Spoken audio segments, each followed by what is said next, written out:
This coming Sunday's gospel for the fifth Sunday of Lent has always been one of my favorites. The story of the woman caught in adultery. The law of Moses was clear. She was caught in adultery, she needed to be stoned to death. Not only did Jesus evade the trap the Pharisees and scribes were trying to set for him, but more importantly, he gave us an invaluable lesson on mercy. And that lesson is twofold. Number one, the mercy God has for us even when, like the woman, we are guilty of sin.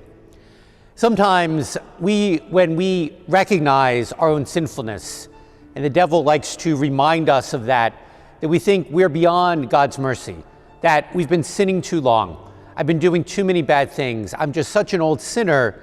How could God ever forgive me? Well, the story of the woman caught in adultery this Sunday reminds us there is no end to that.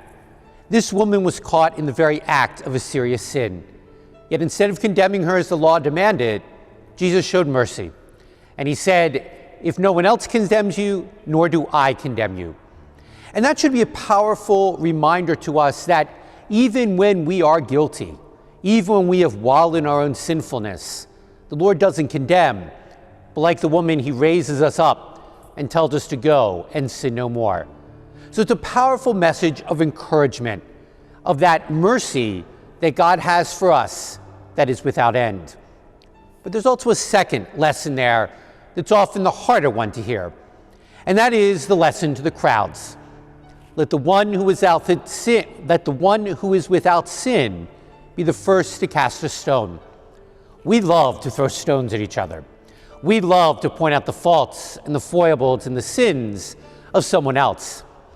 But Jesus reminds us that even when someone has sinned, our job is not to condemn, because like the crowd in the gospel, we cannot say we are without sin. Therefore, it's not our job to throw a stone at someone else. And it's a powerful lesson of giving that mercy that we receive from God. As I said, the gospel is powerful, but it's a twofold lesson of mercy. That God's mercy is always available for us, even when we have sinned and sinned drastically, as did the woman. But it's also that challenging message that we have to recognize in that sinfulness, it's not our job to cast stones at anyone else.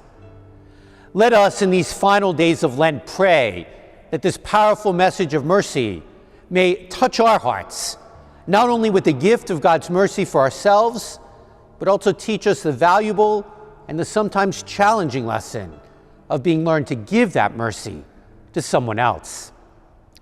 Not a sermon, not a homily, but just that little jolt of faith we may need to get through the week.